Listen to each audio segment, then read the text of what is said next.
2 pekan yang lalu kita sudah membahas keutamaan salat subuh ya atau salat fajar. Nah, hari ini kita akan membahas keutamaan salat asar.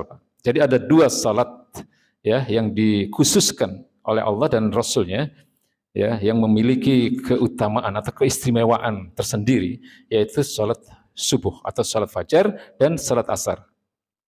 Ya, kita tahu bahwa salat asar itu dikerjakan pada sore hari ya sebelum tenggelamnya matahari. Ya, dan Allah memberikan perhatian khusus terhadap salat asar ini ya supaya tidak dilalaikan.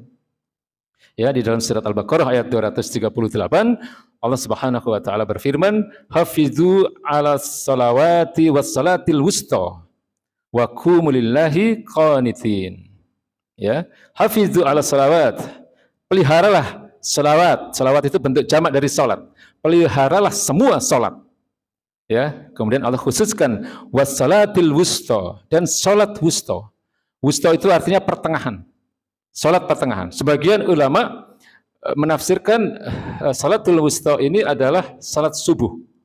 Ya, jadi kalau dihitung dari maghrib, isya, kemudian subuh ada di tengah, lalu zuhur dan asar. Tapi jumhur ulama, mayoritas ulama ya menafsirkan salatul wusta ini adalah salat asar. Ya. Jadi karena menghitungnya dari subuh, zuhur, kemudian asar ada di tengah, ya, lalu maghrib dan isya, ya. Jadi salatul wusta ini mayoritas atau jumhur ulama menafsirkan ini adalah salat asar, ya.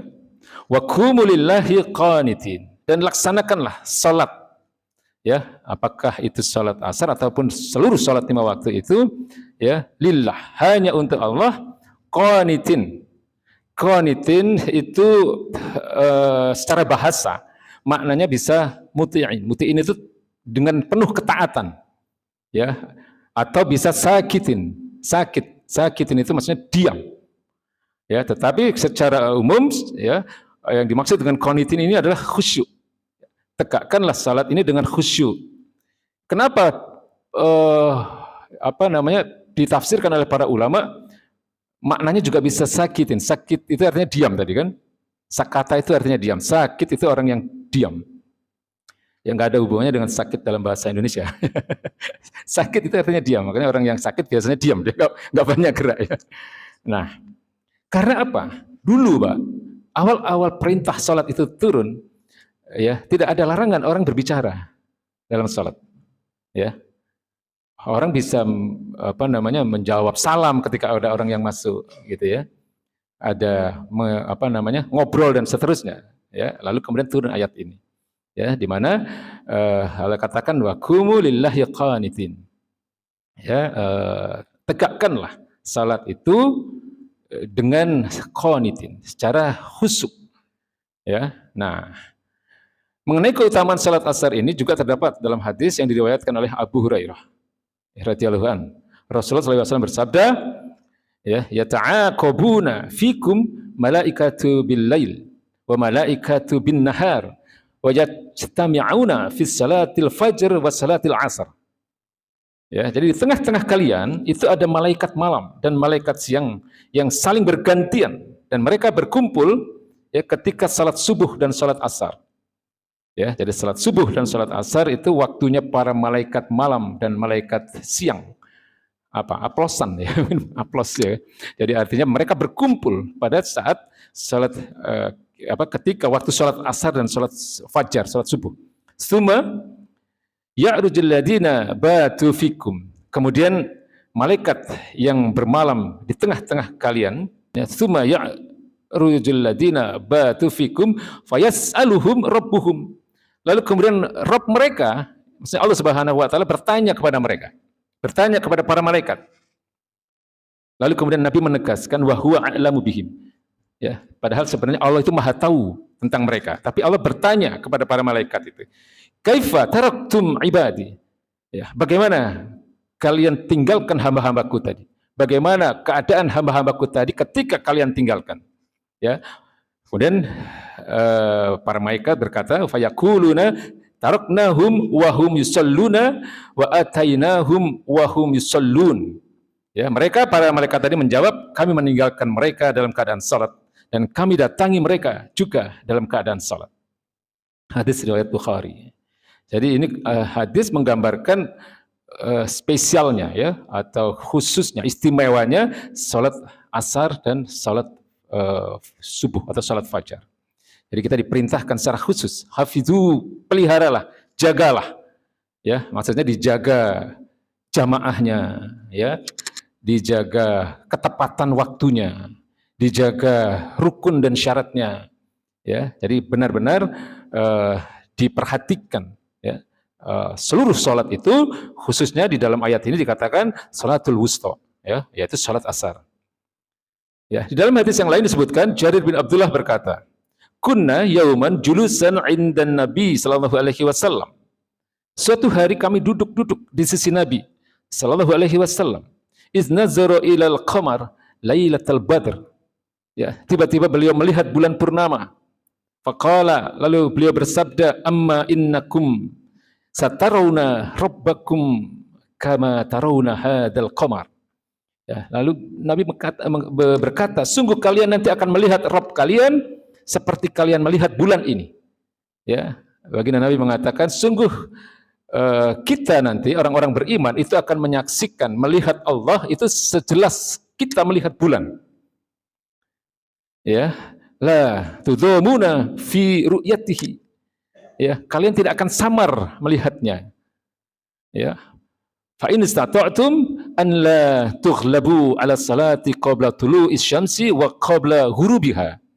Ya, maka ya karena itu jika kalian bisa, in istata'tum, ya, jika kalian bisa, an la tughlabu 'ala salati qabla tulu'is syamsi wa qabla ghurubiha. Ya, jika kalian bisa, jangan sampai kalian merasa keberatan di dalam melakukan salat sebelum matahari terbit. Berarti salat subuh, ya. Dan qabla ghurubiha, dan sebelum terbenamnya matahari, berarti salat asar. Ya, jadi Nabi menegaskan kembali, ya, selain ayat tadi ada, sekarang hadis Nabi menegaskan tentang istimewanya salat asar dan salat fajar atau salat subuh, ya, yakni al-asr wal fajar, ya, yaitu salat asar dan salat fajar atau salat subuh. Tsumma qara'a Jarir, lalu kemudian Jarir, ya, sahabat Nabi yang menyampaikan hadis ini, beliau membaca atau mengutip, ya, surat Thaha ayat 130. Wasabbih bihamdi rabbika qabla tulu'is syamsi wa qabla ghurubiha, dan bertasbihlah dengan memuji Rabbmu, ya, qabla tulu'is syamsi, sebelum matahari terbit, wa qabla ghurubiha, dan sebelum terbenamnya matahari tadi. Ya, ini surat Thaha ayat 130. Ya, ini ada dalam hadis riwayat Bukhari.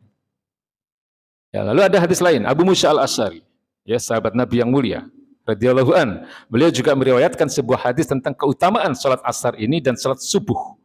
Ya, di mana beliau katakan Rasulullah SAW pernah bersabda, "Man shalla al-bardaini dakhala al-jannah." Barang siapa mengerjakan salat pada dua waktu dingin, ya, al-bardaini, ya, dua waktu yang dingin, ya, maksudnya salat asar dan salat subuh, dan dua waktu di mana mungkin di padang pasir itu terasa dingin, ya, dakhala al-jannah, maka dia akan masuk surga. Ya. Jadi salat pada waktu dingin tadi yang dimaksud adalah salat subuh dan salat asar. Kemudian ada hadis lain, sahabat Buraidah radhiyallahu an, beliau juga meriwayatkan di mana Rasulullah SAW bersabda, "Man taraka salatil asr, ya, man taraka salatil asr faqad habita amaluhu." Barang siapa meninggalkan salat asar, maka hapuslah semua amalannya. Ya, jadi kalau sengaja, ya, benar-benar artinya karena kesibukan, karena katakanlah dalam perjalanan, ya, kemudian rela, ya, meninggalkan salat asar, ini berbahaya. Jangan, ya. Nabi mengatakan faqad habita amaluhu, ya, maka telah hapus amalannya, ya. Jadi begitu sebelum waktu asar masuk, kalau kita dalam perjalanan, Pak, langsung cari masjid, ya, cari masjid. Kalau di tol cari rest area sebelum masuk waktu asar, sehingga kita tidak ketinggalan jamaah salat asar itu. Ya, termasuk juga sholat subuh, ya, dijaga jamaahnya, dijaga rukun dan syaratnya, dijaga ketepatan waktunya tadi, ya. Jadi berdasarkan ayat dan hadis-hadis di atas, maka bisa kita ketahui bahwa salat asar yang dimaksud di dalam ayat tadi, ya surat Al-Baqarah ayat 238, ialah dikatakan oleh Allah sebagai salat wusta tadi, di mana Allah memberikan penegasan agar benar-benar dijaga.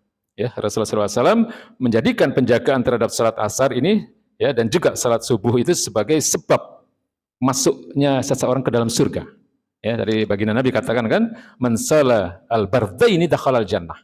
Ya, barang siapa melakukan salat di dua waktu yang dingin, ya dakhalal jannah, mereka akan masuk surga. Ya. Beliau juga memperingatkan bahwa barang siapa meninggalkan, ya, salat subuh atau salat fajar dan salat asar tadi, maka habita amaluhu.